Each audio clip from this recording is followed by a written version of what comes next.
வாசிக்கிறோம். சங்கீதங்களின் புஸ்தகம் 55வது சங்கீதம் 22வது வசனத்தை நாம் வாசிக்கிறோம். கர்த்தர் மேல் உன் பாரத்தை வைத்துவிடு, அவர் உன்னை ஆதரிப்பார், நீதிமானை ஒருபோதும் தள்ளாட ஒட்டார். ஒரு விசை கண்கள் மீது வார்த்தைக்காக நாம் சொல்லிக்கலாம். எங்களை நேசிக்கிற நல்ல தகப்பனே, பார்மையான நாளுக்காக நெஞ்சோடு துதிக்கிறோம்ப்பா. இந்த நாளில நாங்கள் வாசித்த வார்த்தை என்னுடைய கருத்தை நாங்கள் ஒப்பு கொடுத்து செபிக்கிறப்பா. கர்த்தர் மேல் பாரத்தை வைத்து விடு, அவர் உன்னை ஆதரிப்பார், நீதிமானை ஒருபோதும் தள்ளாட ஒட்டார் என்று சொல்லி வேதம் சொல்லி இந்த நாளிலும் ஆண்டவரே எங்களை நம்முடைய கருத்துல ஒப்பு கொடுத்து செபிக்கிற ஆண்டவரே பா. நீர் இந்த நாளில் எங்களோடு கத்துனீங்க ஆண்டவரே, பேசும்படியாய் செபிக்கிறப்பா. எல்லா தடைகளை கத்துனீங்க, தயவாய் மாற்றிப்படுங்க. வந்திருக்கிற ஒவ்வொரு பிள்ளைகளும் நல்ல ஒரு நிலமாய் ஆண்டவரே இந்த வார்த்தைகள் இந்த நாளிலும் விதைக்கப்படும்படியாய் 30, 60, 100 பலன் கொடுக்கும்படியாய் ஆண்டவரே கத்துனீங்க உதவி செய்யும்படியாய் செபிக்கிறப்பா. நம்முடைய கருத்துல ஒப்பு கொடுக்கிறோம். இயேசு கிறிஸ்துவின் நாமத்தினால கேட்டு செபிக்கிறோம் எங்கள் ஜீவனில் நல்ல பிதாவே, ஆமென். மீண்டும் அந்த வசனத்தை வாசிக்கலாம்.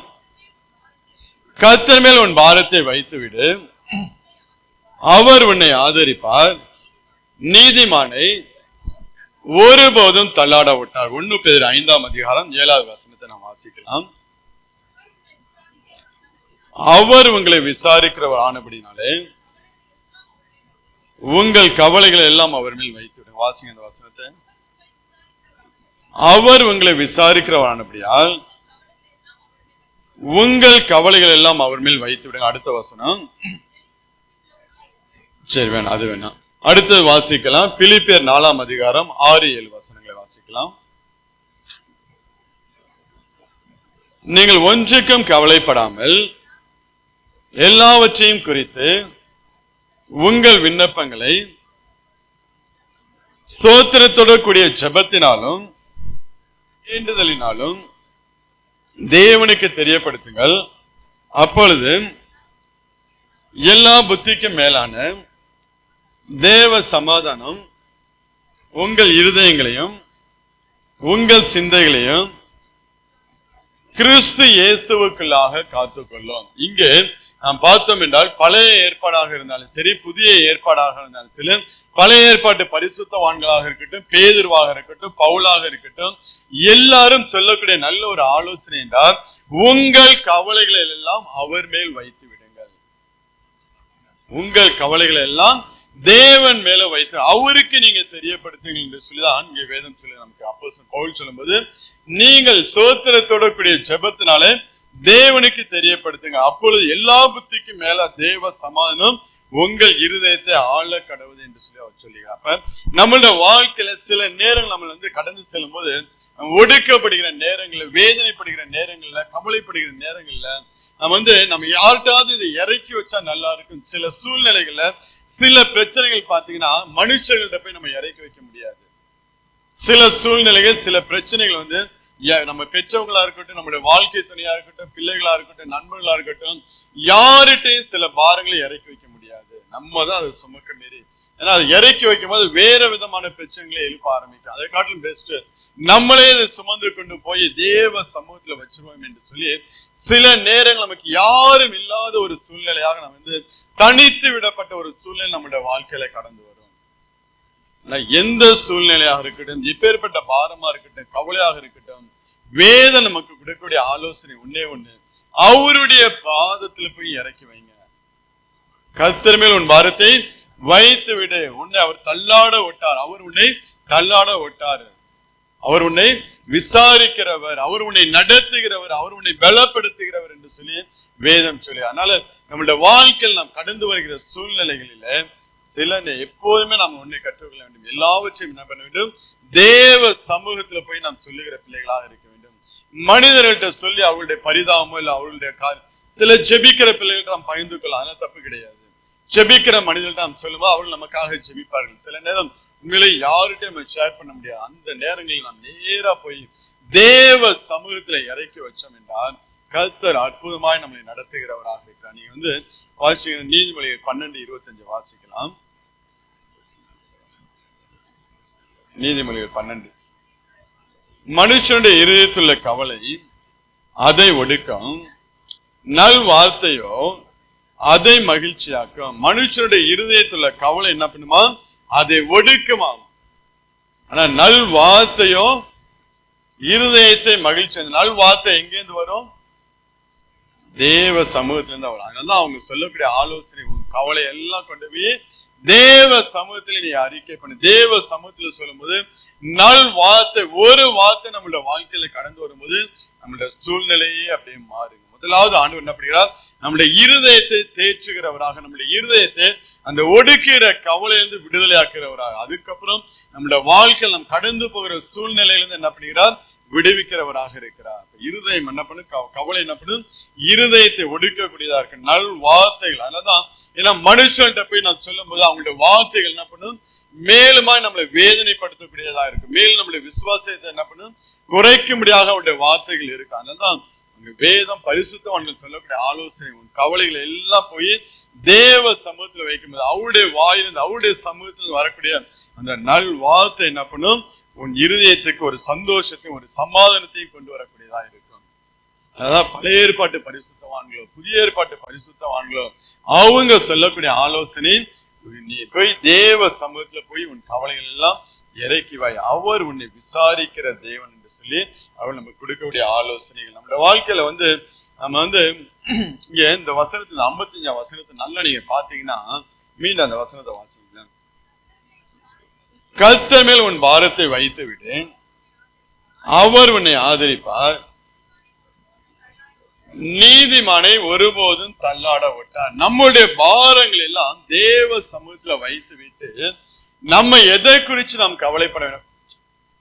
நாம் எதை குறித்து கவலைப்பட வேண்டும் என்றால், நம்ம நீதிமானாய் வாழ்கிறோமா இல்லையா, நம்மளுடைய வாழ்க்கை கர்த்தருக்குள்ள எப்படி இருக்கு என்பதை குறித்து, அதை குறித்து நாம் கவலைப்படுகிற பிள்ளைகளாக இருக்க வேண்டும். நம்மளுடைய பாடு, நம்மளுடைய பிரச்சனை, நம்மளுடைய போராட்டங்கள் இது எல்லாம் ஒரு நாள் மாறி போய்விடும். ஆனால் நமக்குள் இருக்கக்கூடிய ஆத்மா எப்படி இருக்கிறது? நம்ம நீதிமானாய் இருக்கிறோமா? தேவனுக்கு முன்பதாக நீதிமானாய் நின்று கொண்டு இருக்கிறோமா? அவர் விரும்புகிற நீதிமானாய் இருக்கிறோமா இல்லையா என்பதை குறித்துதான் நாம் கவலைப்படுகிற பிள்ளைகளாக இருக்க வேண்டும். ஆமா, நம்ம என்ன பண்ணுறோம்? ஆப்போசிட்டா மாறிடும். நம்ம எப்பவுமே என்ன பண்ணுவோம்? உள்டாவா வாழ்ந்து நமக்கு பழக்கம். எதை செய்யணுமோ அதை நம்ம செய்ய மாட்டோம், எதை செய்யக்கூடாதோ அதை நாம் செய்கிற பிள்ளைகளாக இருப்போம். ஆனா இங்கே நீதிமானை அந்த அந்த வசனத்தை நம்ம பார்த்தோம். கர்த்தர் மேல் உன் பாரத்தை வைத்து விடு, அவர் உன்னை, அதுக்கப்புறம் நம்ம அவரை தேய்ச்ச மாரி தான் நாங்க பேசணும். அதுக்கப்புறம் வார்த்தை எப்படி வரும்? நம்மள கடந்து வரணும். நான் உன்னை தேய்ச்சுவேன்பா, நான் உன்னை பாதுகாப்பேன்பா, வழி நடத்துவேன்பா, ஆலோசனை கொடுப்பேன். அப்படி வந்தாதான் அந்த வசனத்துக்கு எல்லாருக்கும் ஒரு கண்டினியூட்டி இருக்கும். ஆனா டக்குன்னு ஆண்டவர் நம்மள சுவிட்ச் பண்றாரு, அப்படியே அந்த டாபிக் அப்படியே சுவிட்ச் பண்றாரு. நீதிமானை ஒருபோதும் தள்ளாட விட்டார். ஆண்டவர் விரும்பக்கூடிய காரியம் என்னவென்றால், நாம் எதை குறித்து கவலைப்படுகிற பிள்ளைகளாக இருக்க வேண்டும் என்றால், நம்மளுடைய வாழ்க்கை எப்படியாக இருக்கு, இந்த நீதிமானுடைய வாழ்க்கை எப்படியாக இருக்கு என்று சொல்லி அதை குறித்து நாம் கவலைப்படுகிற பிள்ளைகளாக இருக்க வேண்டும். நம்மளுடைய பாடுகள், பிரச்சனைகளை குறித்து நாம் ஒரு நாளும் கவலைப்படுகிற பிள்ளைகளாக இருக்கக்கூடாது. நீங்க யோவான் எழுதின நிருபம் 3வது நிருபத்துல வாசிங்கன்னா 2வது வசனத்துல அவர் சொல்லுகிறார், பிரியமானவனே, உன் ஆத்மா வாழ்கிறது போல நீ எல்லாவற்றிலும் வாழ்ந்து சுகமாய் இருக்கும்படி வேண்டுகிறேன். உன் ஆத்மா வாழ்கிறது போல நீ எல்லாவற்றிலும் வாழ்ந்து சுகமாய் இருக்கும்படியாக நான் வேண்டுகிறேன் என்று சொல்லி அங்க யோவான் சொல்ல நான் பார்க்க முடிகிறது. நம்மளுடைய ஆசீர்வாதமான வாழ்க்கைக்கு நாம் இந்த பூமியில சமாதானமா சந்தோஷமா இருக்க வேண்டும் என்றால், நம்மளுடைய ஆத்மா எந்த அளவுக்கு கிறிஸ்துவுக்குள்ள இருக்கு என்பதுதான் முக்கியம்.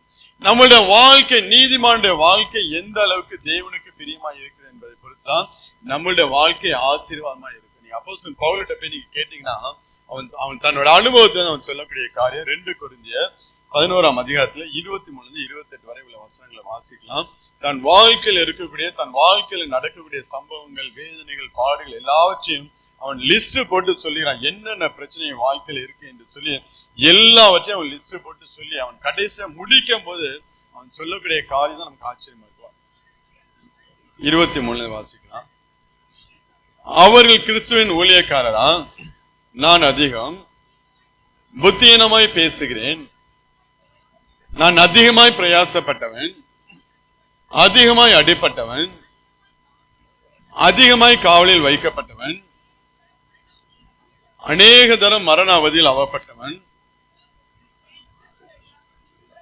40 அடிகளாக 5 தரம் அடிப்பட்டேன், 3 தரம் மிலாறுகளால் அடிப்பட்டேன், ஒரு தரம் கல்லெறி உண்டேன், 3 தரம் கப்பல் சேதத்தில் இருந்தேன்,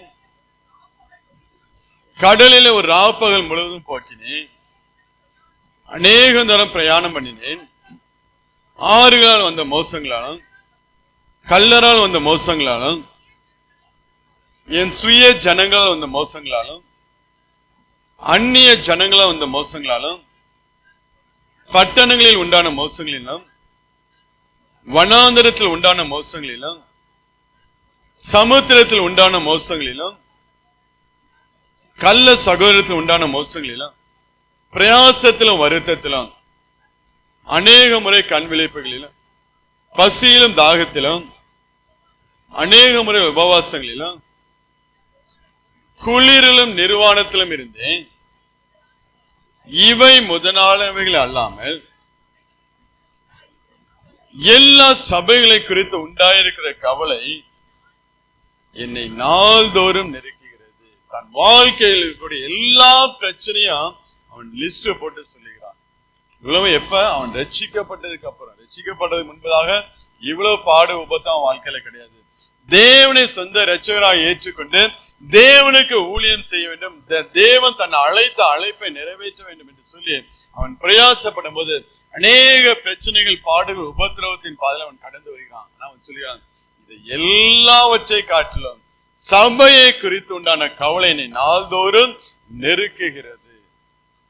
ஒரு மனுஷனுடைய இருதயத்துக்குள்ள தேவனுடைய காரியங்களை குறித்து நாம் கவலைப்படுகிற பிள்ளைகளாக இருக்க வேண்டுமே ஒழிய நம்மளுடைய சொந்த பிரச்சனைகளை குறித்து, நம்முடைய பிள்ளைகளை குறித்து, நம்முடைய எதிர்காலங்களை குறித்து நாம் கவலைப்படுகிற பிள்ளைகளாக ஒரு நாளும் இருக்கவே கூடாது. ஆண்டவர் இந்த வேதத்துல நல்ல நல்ல வாக்கு தத்தங்களை நமக்கு கொடுத்து வச்சிருக்கிறார். இந்த வாக்கு தத்தங்கள் நம்ம தான் சொந்தக்காரங்க, வேற யாரும் கிடையாது. வேதத்துல சொல்லப்பட்ட எல்லா வாக்கு தத்தங்களுக்கும் ஃபர்ஸ்ட் பிரியாரிட்டி நமக்கு தான் ஆண்டவர் கொடுக்கிறவரா இருக்கிறார். நல்ல நீங்க செப்பனியா 3ஆம் அதிகாரம் 20ஆவது வசனத்தை வாசிங்க. செப்பனியா 3:20. அக்காலத்திலே உங்களை கூட்டிக் கொண்டு வருவேன், அக்காலத்திலே உங்களை சேர்த்துக் கொள்வேன், உங்கள் கண் காண நான் உங்கள் சிறைப்பை திருப்பும் போது பூமியில் உள்ள சகல ஜனங்களுக்கெல்லாம் நான் உங்களை கீர்த்தியும் புகழ்ச்சியுமாக வைப்பேன் என்று சொல்லி ஆண்டவர் நமக்கு என்ன பண்ணுகிறார்? வாக்கு தத்தம். நான் உன்னை கீர்த்தியும் புகழ்ச்சியுமாய் வைப்பேன் என்று சொல்லி ஆண்டவர் நமக்கு வாக்கு தத்தம் பண்ணினவராக இருக்கிறார். நல்ல நல்ல வாக்கு தத்தங்களை தேவன் நம்முடைய வாழ்க்கையில கொடுத்திருக்காரு. நம்ம தேவனுக்குள்ள நாம் எப்படியாக இருக்கிறோம், நம்முடைய நீதிமன்ற வாழ்க்கை எப்படியாக இருக்கு என்று சொல்லி அதை குறித்து நாம் கவலைப்படுகிற பிள்ளைகளாக இருந்தோம் என்றால் உண்மையிலே ஆண்டவர் நம்மளை கீர்த்தியும் புகழ்ச்சியுமாக வைப்பாரு. நம்ம சகோதரன் சொன்ன சாட்சியை நீங்க கேட்டீங்க. அவருடைய தகப்பனாருடைய காரியங்களை பார்த்து என் வாழ்க்கையில இவ்வளவு பிரச்சனை, நானும் அதே போல போறேன்னு சொல்லி தகப்பனார் போன பாதையில துன்மார்க்கமாய் வாழாமல் தேவனுக்கு பயந்து தேவனுக்கு பிரியமாய் வாழ ஆரம்பிக்கும் போது தன்னுடைய கிறிஸ்துவுக்குள்ள தன்னுடைய வாழ்க்கை கட்டப்பட வேண்டும் என்று சொல்லி ஆண்டவருக்குள்ள தன்னை திடப்படுத்தி கொண்டு ஆண்டவருக்குள்ள தன் ரட்சிப்பை காத்துக்கொண்டு வாழ்ந்தனால இன்னைக்கு கீர்த்தியும் புகழ்ச்சியுமா வச்சிருக்காரு இல்லையா? யாரோ எங்கே நடந்த சம்பவத்தில் நம்முடைய கண்களுக்கு முன்பதாக சகோதரர் சொன்ன சாட்சி நம்ம கண்கள் காணும்படியாகவே ஒரு காலத்துல ஒன்றும் இல்லாதவர்களாக, ஒன்றும் இல்லாமல் வேதனைகள், உபத்திரவங்கள், பாடுகள், அதன் மத்தியில துன்மார்க்கத்தை நாம் தெரிந்து கொள்ளாமல் தேவனுக்கு பிரியமாய் வாழும்படியாக தன் வாழ்க்கையை தெரிந்து கொண்டனால இன்னைக்கு ஆண்டவர் கீர்த்தியும் புகழ்ச்சியுமா வச்சிருக்கிறார். நம்மளுடைய வாழ்க்கை நம்மளுடைய நீதிமானாய் நாம் தேவனுக்கு முன்பதாக இருக்கிறோமா என்று சொல்லி அதை குறித்து தான் நாம் கவலைப்படுகிற பிள்ளைகளாக இருக்க வேண்டும். அதை குறித்து நாம் கவலைப்பட்டு நாம் தேவனுக்கு பிரியமாய் வாழ ஆரம்பிச்சோம் என்றால் உங்களை காட்டிலும் வேற எவனும் பெரியால் ஆண்டவர் ஆண்டவர் அந்த அளவு நம்மளை ஆசை கீர்த்தியும் புகழ்ச்சியும் வைப்பேன்னா ஆண்டவர் கண்டிப்பா வைப்பார். அற்புதமும் அடையாளமாக வைப்பேன்னா கண்டிப்பா ஆண்டவர் அப்படியே செய்கிறவராக இருக்கிறார். காரியம் என்னவென்றால் நம்ம தேவனுக்கு முன்பதாக இப்படி வாழ்ந்து கொண்டிருக்கிறோம். நீங்க வேதத்துல நீதிமானுடைய ஆசீர்வாதங்களை எடுத்து நீங்க லிஸ்ட் போட்டீங்கன்னு வச்சுங்களேன், பக்கம் பக்கமா எழுதலாம். அவ்வளவு ஆசீர்வாதங்களை தேவன் நீதிமானுக்குன்னு வச்சிருக்கிறார். அவ்வளவு காரியங்களை தேவன் நம்ம கண்ணு ரிசர்வ் பண்ணி வச்சிருக்கிறாரு. இதெல்லாம் நீதிமானுக்காக நான் வச்சிருக்கேன். அநேக காரியங்கள், அநேக பக்கம் பேப்பர் பத்தாவது நமக்கு எழுதிருக்கு. அவ்வளவு ஆசீர்வாதங்களை நீதிமானுக்கு என்று தேவன் வைத்திருக்கிறவராக இருக்கிறார். ஏன் அவ்வளவு ஆசீர்வாதத்தை ஆண்டவர் வச்சிருக்கிறார்? ஏன் நீதிமானுக்கு இவ்வளவு ஆசீர்வாதத்தை ஆண்டவர் வச்சிருக்கிறார்? சொல்லு, உங்களுக்கு தெரிஞ்ச சொல்லு. ஏன் இவ்வளவு ஆசீர்வாதம் கர்த்தருக்கு?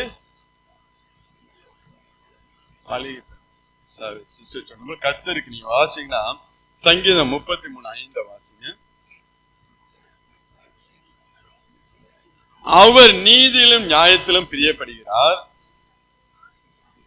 பூமி கர்த்தருடைய காரியத்தினாலே நிறைந்திருக்கிறது. ஏன் நீதிமானுக்கு அவ்வளவு ஆசீர்வாதங்களை தேவன் வச்சிருக்கிறான்னா, ஆண்டவருடைய விருப்பம் இப்படியா இருக்குது, நீதியிலும் நியாயத்திலும் அவர் பிரியப்படுகிறார். அதனாலதான் உமக்கு பிரியம் ஆண்டவர் தாவீது சொல்லுவார், உமக்கு பிரியமானதை நான் கற்றுக்கொள்ள, நான் செய்ய எனக்கு கற்று தாரும் என்று அவன் ஜெபிக்க நான் பார்க்கணும். ஆண்டவருடைய பிரியத்திற்கு நீதியிலும் நியாயம் செய்கிற பிள்ளைகள், நீதியிலும் நியாயத்துல தேவன் பிரியப்படுகிறவராக இருக்கிறார். அதை செய்கிற பிள்ளைகளுக்கு ஆண்டவர் அநேக ஆசீர்வாதங்களை வைத்திருக்கிறவராக இருக்கிறார். நாமும் என்ன பண்ண வேண்டும்? ஆண்டவருக்கு பிரியமான ஒரு நீதிமானாய் வாழ ஆரம்பிச்சோம் என்றால், வேதத்துல நீதிமானுக்கு சொல்லப்பட்ட எல்லா ஆசீர்வாதங்களும் நம்மளுடைய வாழ்க்கையில் அது கடந்து வரக்கூடியதா இருக்குது. அவருடைய நீதியிலும் நியாயத்திலும் நாம் பிரியப்படுகிற பிள்ளைகளாக, அதன்படி நாம் நடக்கிற பிள்ளைகளாக, ஆண்டவருக்கு என்ன பிரியம் என்று சொல்லி பார்த்து அதன்படி நாம் வாழ ஆரம்பிச்சுட்டோம்னா, உண்மையிலே நம்மளுடைய வாழ்க்கையில நாம் செபிக்காத காரியங்கள், நாம் கேட்காத ஆசீர்வாதங்கள் எல்லாம் தேவன் நம்மளுடைய வாழ்க்கையில கொடுத்து நம்மளுடைய ஆசீர்வாதத்தை உயர்த்துவார்கள். நம்மளுடைய நோக்கம் ஒன்னே ஒண்ணு, இது ஆண்டவருக்கு பிரியமா இல்லையா? நம்ம இந்த காரியத்தை செஞ்சு ஆண்டவருக்கு பிரியமா இருக்காதா, பிரியமா இருக்காதா, பிரியமா இருக்குமா இருக்காதா, அந்த ஒரே கேள்விதான் நம்மளுடைய வாழ்க்கை. எதுவாக இருந்தா, ஒரு பொருளை வாங்கும் போதுமே இது ஆண்டவருக்கு பிரியமா இருக்குமா இருக்காதா, இது தேவையா, இது தேவையில்லையா. அதெல்லாம் ட்ரெஸ் எல்லாம், சில ட்ரெஸ் எல்லாம் எடுத்து நான் போடுறதுக்கு 2 வருஷம் 3 வருஷம் ஆகும். ஊருக்கு போகும்போது எடுத்துட்டு வந்துருவோம். சரி, அப்புறம் 2 வருஷம் கழிச்சு தான் போவோம், 1 வருஷம் கழிச்சு தான் போவோம்னு சொல்லி எடுத்து வந்தா, இவ்வளவு ட்ரெஸ் இருக்கும்போது இப்ப நமக்கு தேவையா, யாருக்காவது சூழ்நிலை வந்து நம்ம கொடுத்தாலும் சொல்லிட்டு வச்சே இருப்போம். அப்புறமா ஒரு சூழ்நிலை எடுத்து போடுவேன். அதாவது நம்மளோட வாழ்க்கையில ஆண்டவருக்கு பிரியமான காரியமா இருக்கா இல்லையா என்று சொல்லி பார்த்து ஆராய்ந்து அதன்படி வாழ்கிற அந்த இருதயத்துக்குள்ள எப்பொழுதும் ஒரு ரெஃபரன்ஸ், ஆண்டவர் பிடிக்குமா பிடிக்காதா, பிடிக்குமா பிடிக்காதாங்கிற ஒரு கேள்வி இருந்தாலே ஆண்டவர் ஒவ்வொரு காரியம் நமக்கு கற்றுக் கொடுக்கிறவரா. இதை மாத்திரம் நீ செய், இதை செய்யாத, இந்த பாதையில போ, இந்த காரியத்தை செய், இதற்காக நீ பிரயாசப்படி, இதற்காக நீ ஜெபம் பண்ண என்று சொல்லி ஆண்டவர் தெளிவாய் நம்மளை நடத்துகிறவராக இருக்கிறார். அப்படியாப்பட்ட பிள்ளைகளாய் மாறுகிறவர்களாக இருக்கிறார். தேவனுக்கு பிரியமாய் நடக்க ஆரம்பிச்சோம் என்றால், தேவன் நம்மளோட வாழ்க்கையில் அநேக நீதிமானுடைய ஆசீர்வாதங்களை ஒரு சில நமக்கு நம்ம ரெகுலரா நம்ம வந்து வாசிக்கிற வசனங்கள் தான். ஒரு சில வசனங்களை சொல்லிவிட்டு நம்ம வந்து செபித்து நாம் கடந்து செல்லலாம். நாம் வாசிக்கலாம். சங்கீதம் 37:25 வாசிக்கலாம்.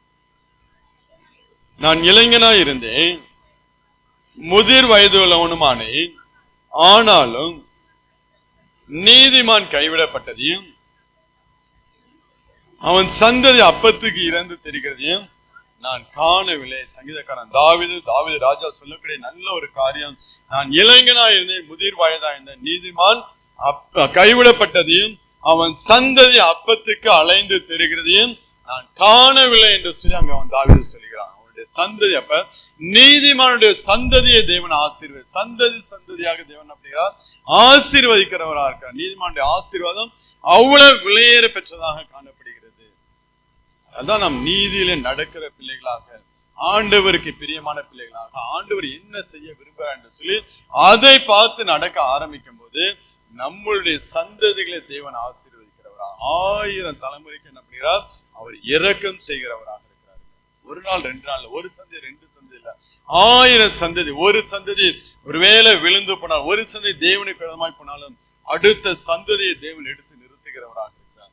நீங்க ராஜாக்களுடைய புத்தகத்துல நீ வாசினா, ஒவ்வொரு ராஜாக்களுடைய வாழ்க்கை தேவனுக்கு விட்டு தூரமா போகும்போது அவங்களுக்கு படுகிற பாடுகள், தேவனுக்கு அடுத்த சந்ததி ஆண்டவர் எடுத்த தேவனுக்கு பிரியமுள்ள சந்ததியாய் நடத்தி அவளை ஆசீர்வதிக்கும் போது அவள் ஆசீர்வாதமாய் இருப்பதை நாம் பார்க்க முடியும். அப்படியா தேவன் அப்படிங்கிறார், சந்ததியாக தேவன் நம்மளை ஆசீர்வதிக்கிறவராக இருக்கிறார். நீதிமானுடைய ஆசீர்வாதம் அந்த சந்ததி முழுவதும் அது கடந்து போகிறதாக, இந்த நித்திய கிருபையினால உன் சந்ததியை நான் ஆசீர்வதிப்பேன் என்று சொல்லி தாவீதுக்கு தேவன் சொன்னது போல இன்றைய வரைக்கும் அந்த ஆசீர்வாதம் அவருடைய சந்ததியில கடந்து வருகிறது நாம் பார்க்க முடிகிறது.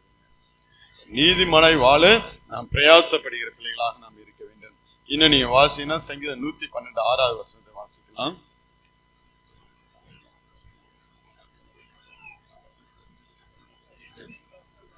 அவன் என்றென்றைக்கும் அசைக்கப்படாதிருப்பான். நீதிமான் நீதிமான் நித்திய கீர்த்தி உள்ளவன். வேதம் சொல்லுகிறது நீதிமான் எப்படியாப்பட்டவனா? நித்திய கீர்த்தி உள்ளவனா. நீங்க பழைய ஏற்பாட்டு பரிசுத்தவான்கள், புதிய ஏற்பாட்டு பரிசுத்தவான்கள் இன்றைக்கு நம்ம சாட்சியா சொல்றோம் பாத்தீங்களா? இன்றைக்கு நம்ம சாட்சியா சொல்ல, எத்தனையோ 1000 வருஷத்துக்கு முன்பதாக வாழ்ந்தாங்க, அவங்களை குறிச்சு இன்றைக்கு நாம் சாட்சியாதான். நீதிமான் நித்திய கீர்த்தி உள்ளவன். பழைய ஏற்பாட்டு பரிசுத்தவான்கள் ஊழியக்காரங்க இன்னைக்கு ரகுலண்ட் ஐயா பத்தி நம்ம இன்னைக்கு அவருடைய மிஷினரி குறித்து நாம் சொல்றோம் என்றால், தேவனுக்கு பிரியமாய் தேவனுடைய சித்தத்தை நிறைவேற்றி நீதிமாய் வாழ்ந்த நிமித்தம் தான் இன்னைக்கு அந்த மனுஷனுடைய சாட்சி எடுத்து நாம் என்ன பண்ணுகிறோம்? பேசுகிறவர்களாக இருக்கிறோம். அந்த நீதிமான் நித்திய கீர்த்தி உள்ளவனாக காணப்படுகிறான். நித்திய காலமாக தேவன் அவருடைய சமூகத்துல வைத்து அவனை ஆசீர்வதிக்கிறவராக இருக்கிறார். அந்த நீதியில் நாம் என்ன பண்ண வேண்டும்? ஒவ்வொரு நாளும் நிலைத்திருக்கிற பிள்ளைகளாக நாம் இருக்க வேண்டும். இன்னும் நீங்க பாத்தீங்கன்னா நீதிமானுடைய அவயவங்கள்ல ஒவ்வொரு பாட்டா ஆண்டவர் ஆசீர்வதிக்க நம்ம பார்க்க முடியும். நீதிமானுடைய நம்மளுடைய சரீரத்துல ஒவ்வொரு பாட்டா ஆண்டவர் அப்படியே ஆசீர்வதிக்கிறவராக இருக்கிறார்.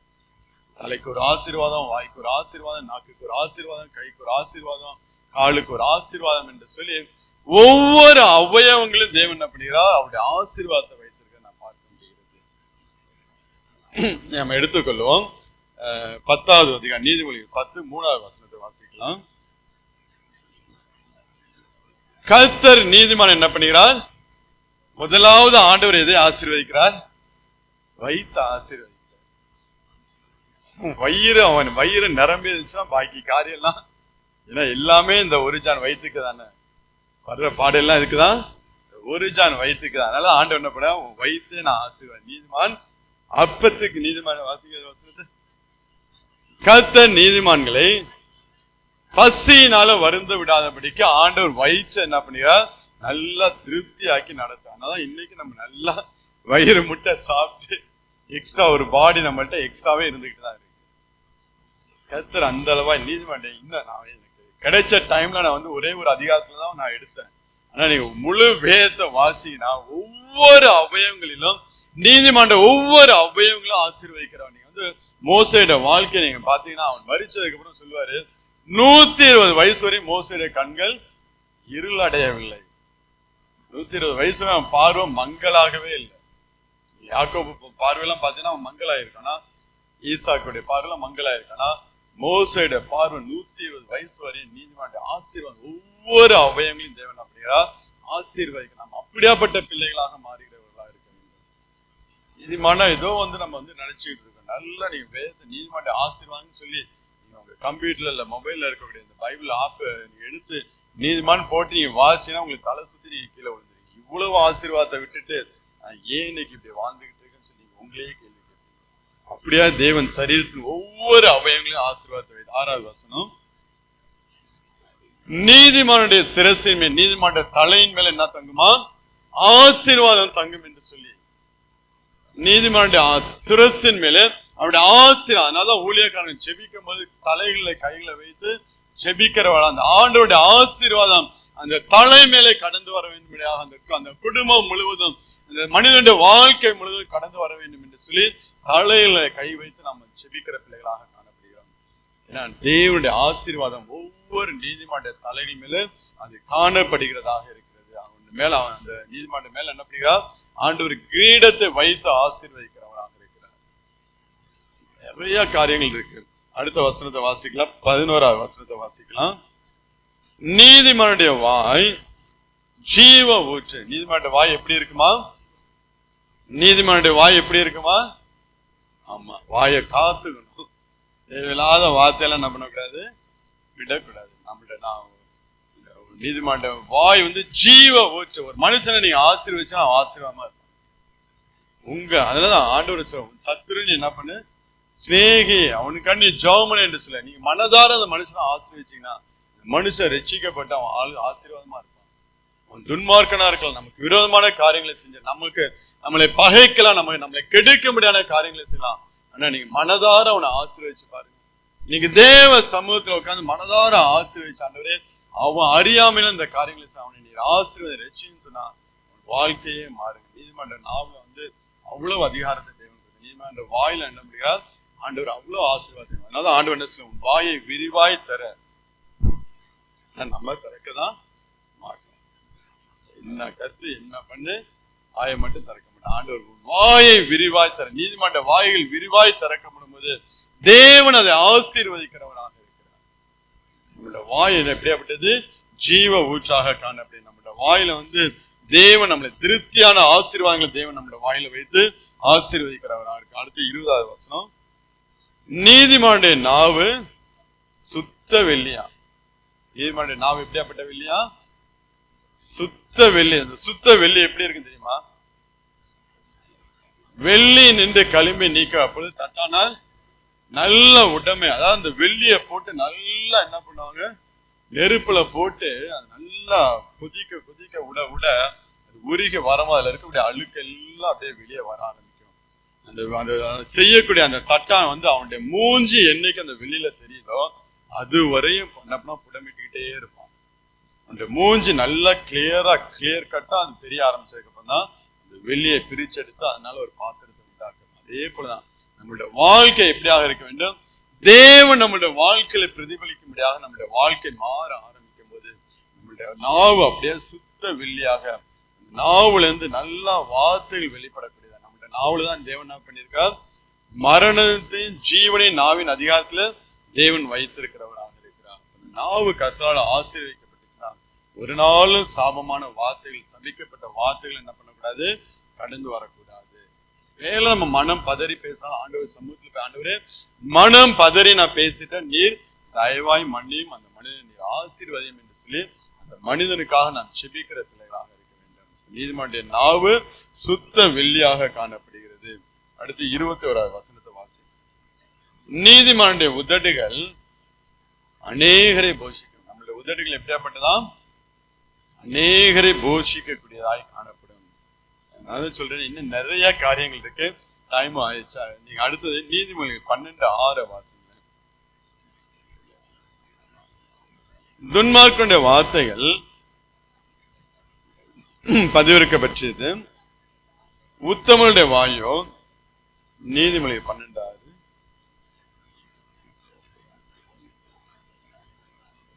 இல்ல அதுக்கு மேல 5வது வசனம். நீதிமானுடைய நினைவுகள் நியாயமானவைகள். நீதிமானுடைய நினைவுகள் எப்படியாப்பட்டதா?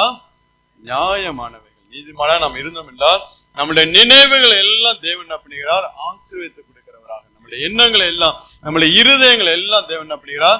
ஆசீர்வதிக்கிறவராக இருக்கிறார். ஒவ்வொரு காரியங்களையும் வீட்டுல போய் உட்கார்ந்து ஒரு ஹோம்ஒர்க்காக நீங்க என்ன பண்ணுங்க, நீதிமானுக்கு உண்டான ஆசீர்வாதங்கள் என்னென்ன என்று சொல்லி எடுத்து எழுதி பாருங்க. உங்க வாழ்க்கையை நீங்க எடுத்து எழுதுற வசனம் என்ன பண்ண உங்க வாழ்க்கையை மாத்திடுங்க. இவ்வளவு ஆசீர்வாதத்தை ஆண்டவர் வச்சிருக்கா என்று சொல்லி இந்த உத்தமத்துல இந்த நீதிமான நான் மாற வேண்டும் என்று சொல்லி நீங்களும் மாறுகிற பிள்ளைகளா அந்த ஒரு வாஞ்சை உங்களுக்குள்ள வரும். இன்னும் நீங்க நீதிமொழிகள் 12:21 வாசிங்கன்னா, நீதிமானுக்கு ஒரு கேடும் வராது என்று சொல்லி வேதம் சொல்லுகிறது. நீதிமானுக்கு ஒரு கேடும் வராதபடிக்கு தேவன் பாதுகாக்க, நீதிமான் என்றென்றைக்கும் அசைக்கப்படுவதில்லை என்று சொல்லி வேதம் சொல்லுகிறது. இன்னும் நீங்க வாசிங்கன்னா சங்கீதம் 34:19 வாசிக்கலாம்.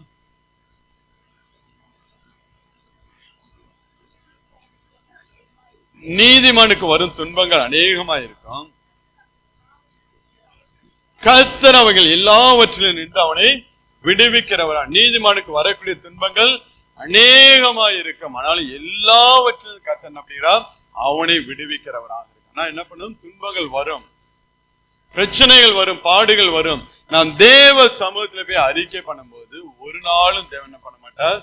பிரச்சனைகள் நம்மளை மேற்கொள்ளாதபடிக்கு தேவன் நமக்கு ஒரு ஜெயத்தை கொடுக்கிறவராக இருக்கிறார். நீதிமானுக்கு அவனுக்கு அநேக துன்பங்கள் வந்தாலும் கர்த்தர் எல்லாவற்றிலும் அவனை விடுவிக்கிறவராக இருக்கிறார். நம்முடைய வாழ்க்கை நான் ஏற்கனவே சொன்ன, நம்முடைய வாழ்க்கையில சில நேரங்கள், சில சூழ்நிலைகள் நாம் கடந்து போகும்போது யார் இடத்துல எந்த காரியத்தையும் ஷேர் பண்ண முடியாது. ஒரு இக்கட்டான சூழ்நிலை போகும்போதும் அது எல்லாம் தேவன் காண்கிறவராக இருக்கிறார். அது எல்லாம் தேவன் பார்த்து கொண்டு அந்த தேவன் என்ன பண்ணுகிறார்? அவரை நாம் சார்ந்து இருக்கும் போது, அவரை நாம் துணையாக கொண்டிருக்கும் போது தேவன் எல்லாவற்றிலும் அவனை விடுவிக்கிறவராக இருக்கிறார்.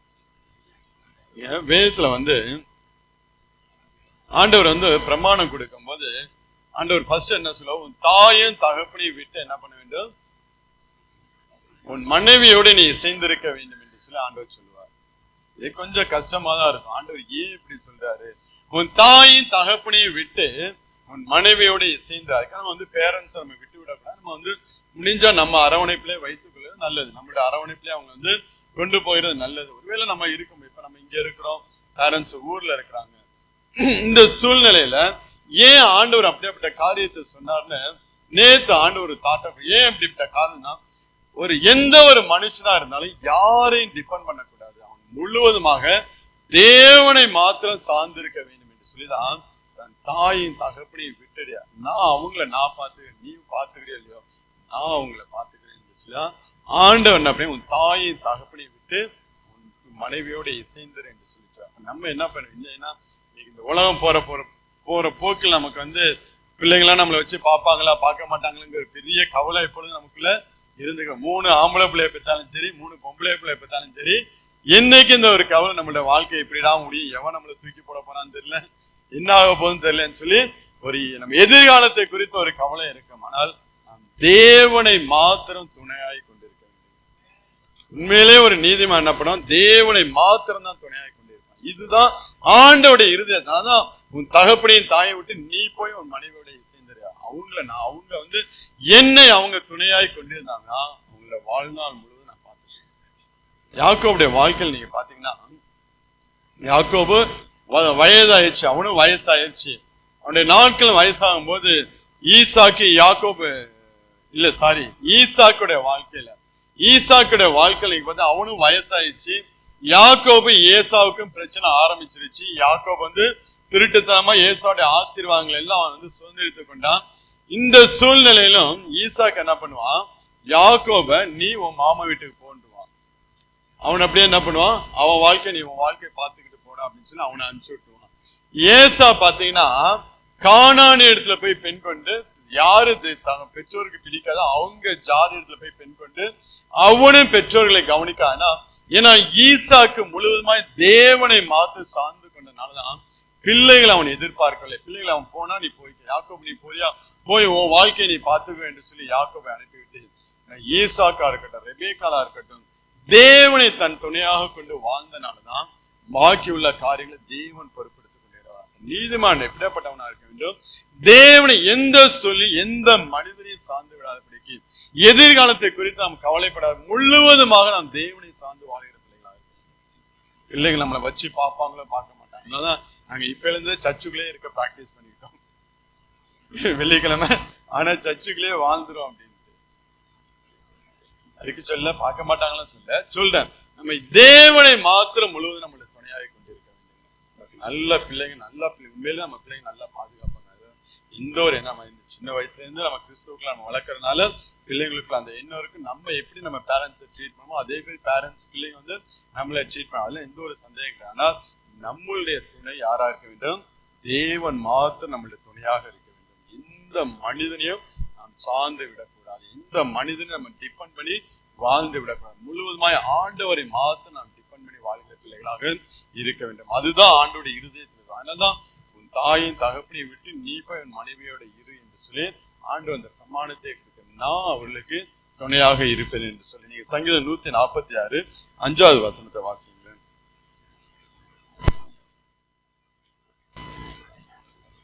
யாக்கோபின் தேவனை தன் துணையாக கொண்டிருந்து தேவனாகிய கர்த்தர் மேல் நம்பிக்கையை வைக்கிறவன் பாக்கியவான். ஆண்டவர் சொல்லக்கூடிய யாக்கோபின் தேவனை தன் துணையாக கொண்டிருந்து தன் தேவனாகிய கர்த்தர் மேல் நம்பிக்கை வைக்கிறவன் பாக்கியவான். வேதம் நமக்கு தெளிவாக சொல்கிறது, தேவனை மாத்திரம் துணையாக கொண்டு வாழ வேண்டும் என்று சொல்லி இந்த பூமியில. ஏன்னா மனிதர்கள் ஒரு காலகட்டத்தில் அவர்கள் நம்மளை விட்டு கடந்து போவார்கள். அவங்க டைம் வரும்போது அவங்க நம்ம வாழ்க்கை விட்டு கடந்து போவார்கள். தேவனை மாத்திரம் துணையாக வைத்திருந்தோம் என்றால் எல்லா சூழ்நிலையும் நம்ம என்ன பண்ண மாட்டோம், நாம் கலங்கி தவிக்காதபடிக்கு ஒவ்வொரு நாம் சார்ந்து கொண்டு வாழ்கிற பிள்ளைகளாக நம்மளால் இருக்க முடியும். இன்னும் நீங்க 2 தீமோத்தேயு 4ஆம் அதிகாரம் 17ஆம் வசனத்தை வாசிங்க. 2 தீமோத்தேயு 4:17. கர்த்தரும் எனக்கு துணையாக இருந்து என்னால பிரசங்கம் நிறைவேறதுக்காகவும் புற ஜாதியார் எல்லாரும் கேட்கிறதற்காகவும் என்னை பலப்படுத்தினா சிங்கத்தின் வாயிலிருந்தும் நான் ரட்சிக்கப்பட்டேன். அப்போஸ்தலன் பவுலோட அனுபவம் சொல்லுகிறான், கர்த்தர் எனக்கு துணையாக நின்று அவருடைய ஊழியத்தை நிறைவேற்றும்படியாக என்னுடைய வாழ்க்கையில் வந்த சிங்கம் போல என்னை விழுங்கும்படியாக பிசாசு கொண்டு வந்த எல்லா பிரச்சனையும் அப்படின்னா கர்த்தர் எனக்கு துணையாய் இருந்து என்னை ரட்சித்தார் என்று சொல்லி அவன் சொல்லுகிறான். தேவனை துணையாய் நாம் கொண்டிருந்தோம் என்றால் கர்த்தர் கண்டிப்பா நம்மளை என்ன பண்ணுவார், ரட்சித்து வழி நடத்துகிறவராக இருக்கிறார். நீங்க நம்ம பிள்ளைகளிடத்து நம்ம சப்போர்ட்டை எதிர்பார்க்கணும்னா பிள்ளைகள் என்ன பண்ணுவாங்க, நம்மள சரீரத்துக்கு தாங்க உதவி செய்ய முடியும். பிள்ளைங்க நம்மள சரீரத்துக்காக உதவி செய்யும். ஆனால் தேவனை நீங்க துணையாய் கொண்டிருந்தீங்கன்னா நம்முடைய ஆத்மாவுக்கு ஒரு உதவி செய்கிறவரா. சரீரத்துக்கு உதவி செய்கிற மனுஷர்களை நம்பாதபடிக்கு நம்முடைய ஆத்மாவுக்கு உதவி செய்யக்கூடிய தேவனை நாம் முழுவதும் துணையாக கொண்டிருந்தோம் என்றால் அந்த நீதிமானை தேவன் என்றென்றைக்கு நடத்துகிறவராக இருக்கிறார். அவன் ஒரு நாளும் அவன் தள்ளாடாதபடிக்கு அவன் கால்கள் எல்லாம் தேவன் அப்படிங்கிறார் பலப்படுத்துகிறவராக இருக்கிறார். நல்ல ஆயுசு நாட்களை கொடுப்பார், நல்ல பலத்தை கொடுப்பார், நல்லா எல்லா காரியங்களையும் செஞ்சு போய் அப்படி உட்காந்தனுமா கண்ணு மூடணுமா பரலோகம் போனணுமா எப்படி இருக்கும்? உண்மையான நீதிமன்ற வாழ்க்கை நீங்க பாத்தீங்கன்னா எல்லாத்தையும் செஞ்சு முடிச்சுட்டு போய் உட்காந்தமா கண்ணு மூடணுமா போய் சேர்ந்தோமா. அதனால ஒரு யுத்தம் இருக்கும். ரசிங்க சொல்லும் போது அந்த யுத்தத்துக்கு யாரு தப்பித்து போக முடியும்? அந்த மரணங்கிற ஒரு யுத்த களம் என்று சொல்லி அவன் சொல்லிக்கலாம். யாரு தப்பித்து போக முடியும்? அதனால நீதிமானுடைய மரணத்தை ஆண்டவன் அப்படிங்கிறார் அவர் விரும்புகிறவராக இருக்கிறார். நீதிமானுடைய மரணம் கர்த்தருக்கு பிரியம் என்று சொல்லி வேதம் சொல்லி அவர் பிரியப்படி அந்த மரணத்தை ஆண்டவர் கைவிட்டு வராங்க. இவ்வளவு நாள் நாம் நீதிமானாய் வாழ்ந்து வந்து இந்த கடைசி நிமிஷத்துல அவரை சந்திக்க போகக்கூடிய அந்த நிமிஷத்துல அதுவும் தேவன் எதிர்பார்த்து கொண்டு தேவன் விரும்பி கொண்டிருக்க அந்த நேரத்துல நம்மளை கைவிட்டுவாரா? ஒரு நாளும் கைவிடவே மாட்டார். அதனால எந்த மனுஷன் நாம் துணையாக இல்லாதபடிக்கு தேவனை மாற்ற நாம் துணையாக வைத்திருந்தோம் என்றால் கர்த்தர் நம்மளை ஆசீர்வதிப்பார். யார் நீதிமான் என்று சொல்ல பார்த்தோம் என்றால் நீங்க ரோமர் 3ஆம் அதிகாரத்துல வாசிங்கன்னா 24வது வசனத்தை வாசிங்க. ரோமர் 3:20 இலவசமா அவருடைய கிருபையினாலே கிறிஸ்து இயேசுவில் உள்ள மீட்பை கொண்டு நீதிமான்களாக்கப்படும். இயேசு கிறிஸ்துவின் ரத்தத்தினால இலவசமான கிருபையினால் நாம் எல்லாம் எப்படியாக மாற்றப்படுகிறோம்? நீதிமானாய் மாற்றப்பட்டிருக்கிறோம். நாம் செய்த நீதி நிமித்தம் அல்ல, ஆண்டவரே இயேசு கிறிஸ்து அந்த கல்வாரி சிலுவையில நம்முடைய பாவங்கள் நம்முடைய அக்கிரமங்கள் எல்லாவற்றையும் சுமந்து அவருடைய ரத்தத்தை சிந்தி அவரை நாம் விசுவாசிக்கும் போது அவருடைய ரத்தத்தினால நம்ம எல்லாம் என்ன பண்ணுகிறோம்? நீதிமான்களாய் மாற்றப்படுகிறோம். ஒன்ஸ் நாம் நீதிமானாய் மாற்றப்பட்டோம் என்றால் ஒவ்வொரு நாளும் அந்த நீதிமான்கிற அந்த தகுதியை என்ன பண்ண வேண்டும்? நாம் காத்து கொள்கிற பிள்ளைகளாக இருக்க வேண்டும். ஒவ்வொரு நாளும் நாம் தேவனுடைய நீதியில நடக்கிற பிள்ளைகளாக இருக்க வேண்டும். ஆண்டவரே இயேசு கிறிஸ்து இப்படி எல்லா நீதியும் நிறைவேற்ற நமக்கு ஏற்றதா இருக்கிறது என்று சொல்லி ஆண்டவர் சொல்லுகிறார். ஏன்னா அப்படி நீதி செல்கிறது அது தேவனுக்கு பிரியமான காரியமாய் காணப்படும். நம்மளுடைய வாழ்க்கையில எல்லா நீதியும் நிறைவேற்ற வேண்டும் என்று சொல்லி ஆண்டவரே இயேசு கிறிஸ்து அவர் ஞானஸ்நானம் எடுத்து நாம் பார்க்க முடியாது. நம்மளுடைய வாழ்க்கையிலும் வேதத்துல சொல்லக்கூடிய நீதிகள் எல்லாம் நாம் என்ன பண்ண வேண்டும்? அதன்படி வாழ்கிற பிள்ளைகளாக இருக்க வேண்டும். இன்னும் நீங்க வாசிங்கன்னா நீதிமொழி 12ஆம் அதிகாரத்துல 17ஆம் வசனத்தை வாசிக்கலாம். சத்திய வாசகன் நீதியை வெளிப்படுத்துவான். வேதம் சொல்லுகிறது யார் நீதியை வெளிப்படுத்துவாங்களாம்? சத்திய வாசகன். வேதத்தை வாசிக்கிற மனுஷன் தான் நீதியை வெளிப்படுத்துவான். அவனால் தான் நீதிமானாய் வாழ முடியும். நீங்க எசேக்கியேல் 18 நினைக்கிறேன், நீங்க வீட்டுல போய் வாசிக்கல நீதிமானுடைய காரியங்களை குறித்து அவர் சொல்லும்போது அவன் அந்த நீதிமான் தன் நீதியில் என்ன பண்ண வேண்டும்? ஒவ்வொரு நாளும் நடக்கிற ஒருவேளை அவன் நீதியை விட்டு நான் நேற்று நல்ல தேவனுக்கு பிரியமா நீதிமானா இருந்தேன், இன்னைக்கு நான் இல்லை என்று சொல்லி அப்படி இருக்கக்கூடாது. ஒவ்வொரு நாளும் தேவன் விரும்புகிற பாதையில் நாம் என்ன பண்ண வேண்டும்? நடக்கிற பிள்ளைகளாக இருக்க வேண்டும். ஒவ்வொரு நாளும் இந்த வேதத்தை வாசித்தான். இங்க அழகா சொல்லி சத்திய வாசகன் நீதியை வெளிப்படுத்துவான் என்று சொல்லி வேதம் சொல்லுகிறார். ஒவ்வொரு நாளும் வேதத்தை வாசித்து வேதம் நம்ம எப்படி நடக்க வேண்டும் என்று சொல்லி விரும்புறது எப்படி நடக்க வேண்டும் என்று சொல்லி தேவன் நமக்கு ஆலோசனை கொடுக்கிறாரோ அந்த பாதையில நடக்கும் போது இந்த நீதிமானுக்கு உண்டான எல்லா ஆசீர்வாதங்களும் தேவன் அப்படிங்கிறார். உங்களுடைய எல்லா சரீரத்துடைய எல்லா அவயவங்களிலும் வச்சு ஆசீர்வதிக்கிறார். எல்லா அவயவங்களிலும் தேவன் அந்த நீதிமானுக்கு உண்டான ஆசீர்வாதத்தை கொடுத்து தேவன் நம்மளை நடத்துகிறவராக இருக்கார். அதனால வீட்டுல போய் பொறுமையா ஒரு ஹோம்ஒர்க் மாரி பண்ணுங்க. நீதிமானுக்கு உண்டான ஆசீர்வாதங்கள் என்ன என்று சொல்லி எடுத்து பார்த்து எப்படியாய் தேவன் நாம் நடக்க வேண்டும் என்று சொல்லி தேவன் விரும்புகிறான் என்று சொல்லி பார்த்து உங்க வாழ்க்கை நீங்க ஒப்பு கொடுங்க. கர்த்தர் ஒரு நாளும் உங்களை தள்ளாட விட மாட்டார். ஒரு நாளும் என்ன பிரச்சனை, என்ன பாரங்கள், என்ன வேதனை வந்தாலும் எல்லாவற்றையும் தேவன் நம்ம சமாதானமாய் முடிய பண்ணுகிறவராக இருக்கிறார். அதனால எதை குறிச்சு நீங்க கவலைப்படாம உங்க கவலை எல்லாம் நம்ம எந்த அளவுக்கு தேவனுக்கு முன்பதாக நீதிமானாய் வாழ்ந்து கொண்டிருக்கிறோம் அந்த ஒரு கவலை மட்டும் உங்கள்கிட்ட இருக்கட்டும். உங்களுடைய வாழ்க்கை ஆண்டவர் உங்களை கீர்த்தியும் புகழ்ச்சியுமாய் வைப்பேன், அடையாளமாக அற்புதமாக வைப்பேன்னு சொல்றாங்க. ஆண்டவர் கண்டிப்பா அதன்படி செய்கிறவராக இருக்கிறார். உங்க ஆத்மாவை குறித்து நீங்க அக்கறை கொள்ளவர், அவங்க ஆத்மாவை குறித்து நீங்க கவலைப்பட்டு உங்க வாழ்க்கையை நீங்க சீர்தூக்கி பார்க்க ஆரம்பித்தீர்களா கண்டிப்பா அவங்களை உயர்த்துகிறவராக இருக்கிறார். ஒரு விசாரம் எல்லாம் இருந்து செபிக்கலாம். இந்த நாளிலும் கேட்ட வார்த்தைக்கு நான் உங்களுக்கு நன்றி ஆண்டவரே. நன்றியோடு துதிக்கிறோம், நன்றியோடு ஸ்தோத்திரிக்கிறோம் ஆண்டவரே. நன்றி சொல்லி ஆண்டவரே உம்முடைய நாமத்தை நாங்கள் மகிமைப்படுத்திருப்போம். அந்த நாளிலும் ஆண்டவரே நன்றியோடு நாங்கள் துதிக்கிறோம், நன்றியோடு ஸ்தோத்திரிக்கிறோம் ஆண்டவரே. ஆண்டவரே அந்த நாளிலும் ஆண்டவரே கேட்ட வார்த்தைக்கு எங்களை ஒப்பு கொடுத்து செபிக்கிறோம் ஆண்டவரே. இந்த நாளிலும் ஆண்டவரே நீதிமானுக்கு உண்டான ஆண்டவரே ஆசீர்வாதங்களை குறித்து எங்களோடு இடைப்பட்ட நல்ல கர்த்தர் ஆண்டவரே. உன் கவலைகள் எல்லாம் கர்த்தர் மேல வைத்து விடு. அவர் உன்னை விசாரிக்கிறவர், அவர் உன் பாரங்கள் எல்லாம் அவர் மேல் வைத்து விட என்று சொன்ன தேவன் ஆண்டவரே. அவர் உன்னை ஆதரிப்பார், உன்னை ஒருபோதும் தள்ளாட விட்டார் என்று சொன்ன வார்த்தையின்படி ஆண்டவரே இந்த நாளில் எங்களுடைய வாழ்க்கை, எங்களுடைய இருதயத்தை ஒடுக்கக்கூடிய எல்லா காரியங்களும் ஆண்டவரே உம்முடைய சமூகத்தில் நாங்கள் இறக்கி வைக்கிறோம் ஆண்டவரே. எல்லாவற்றையும் ஆண்டவரே நீ விசாரித்து அதன் காலங்களில ஒவ்வொன்றையும் நேர்த்தியாய் செய்து முடிக்கக்கூடிய நல்ல காத்த நாளில் ஆண்டவரே எங்களை நாங்கள் ஆராய்ந்து பார்க்க எங்களுக்கு உதவி செய்யுங்க ஆண்டவரே.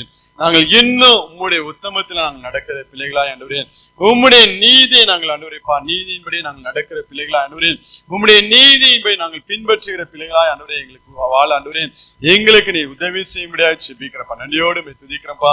நன்றி சொல்லி ஆண்டவரே உம்முடைய நாமத்தை நாங்கள் மகிமைப்படுத்த இந்த நாளிலும் ஆண்டவரே வந்திருக்க ஒவ்வொரு பிள்ளைகளும் கரத்தில் நாங்கள் அப்படியாய் அர்ப்பணித்து செபிக்கிறோம் ஆண்டவரே. கருத்து ஒவ்வொரு பிள்ளைகளையும் ஆசீர்வாதம் ஆண்டவரே. இருதயத்தை ஒடுக்கக்கூடிய எல்லா கவலைகளையும் இந்த நேரத்தினுடைய பாரத்தில் ஆண்டவரே இறக்கி வைக்க கர்த்தர் உதவி செய்ய முடியாது செபிக்கிறோம் ஆண்டவரே. ஒவ்வொரு பிள்ளைகளும் ஆண்டவரே விடுகிற எல்லா கண்ணீரின் சூழ்நிலைகள் எல்லாம் கர்த்தரை மாற்றி போடுங்க. எல்லாவற்றையும் ஆண்டவரே கர்த்தர் இந்த நாட்களுடைய பிள்ளைகளோட வாழ்க்கையிலிருந்து ஆண்டவரே நீங்க எடுத்து போட முடியாது செபிக்கிறப்ப. நன்றியோடு துதிக்கிறப்ப. நன்றி ராஜா, நன்றி ஆண்டவரே. நன்றியோடு ஸ்தோத்திரிக்கிறோம் ஆண்டவரே. கர்த்தர் மேல் பாரத்தை வைத்து விடு, கலங்கி தவிக்காதே, அவரே உன்னை ஆதரிப்பார், அதிசயம் செய்வார். கர்த்தர் மேல் பாரத்தை வைத்து விடு, கலங்கி தவிக்காதே,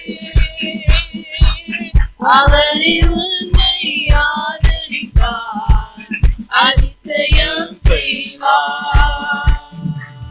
நீதிமான் தள்ளாட விட மாட்டார், நித்தமும் காத்து நடத்திடுவார். நீதிமான் தள்ளாட விட மாட்டார், நித்தமும் காத்து நடத்திடுவார். கர்த்தர் மேல் பாரத்தை வைத்து விடு, கலங்கி தவிக்காதே, அவரே நம்மை ஆதரிப்பார், அதிசயம் செய்வார். அவரே நம்மை ஆதரிப்பார், அதிசயம் செய்வார். கர்த்தர் சார்பில்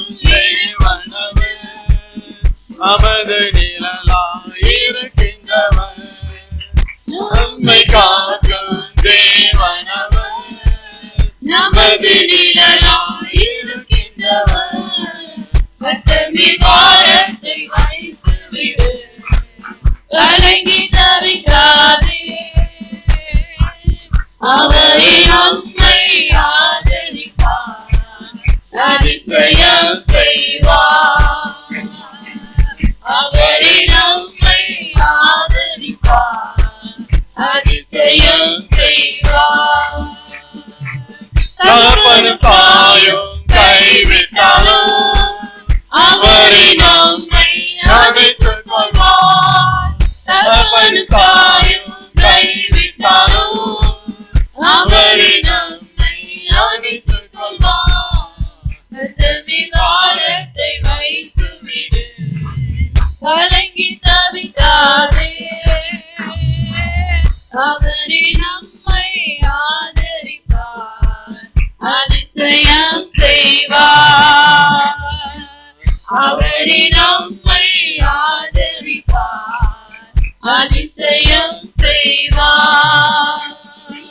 கர்த்தர் நம் சார்பில் இருக்கும்போது நமக்கு எதிராய் நிற்பவன் யார்? கர்த்தர் நம் சார்பில் இருக்கும்போது நமக்கு எதிராய் நிற்பவன் யார்? கர்த்தர் பாரத்தை வைத்து விடு, கலங்கி தவிக்காதே. அவரே நம்மை ஆதரிப்பார், அதிசயம் செய்வார்.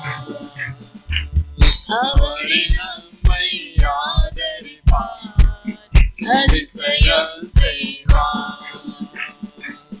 வாழ்வை கர்த்தருக்கு ஒப்பு கொடுப்போம், அவரை எல்லாம் வாய்க்க செய்வார்.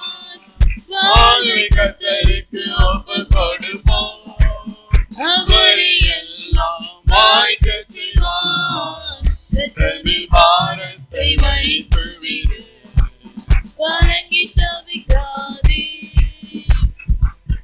அவரே உன்னை ஆதரிப்பார், அதிசயம் செய்வார்.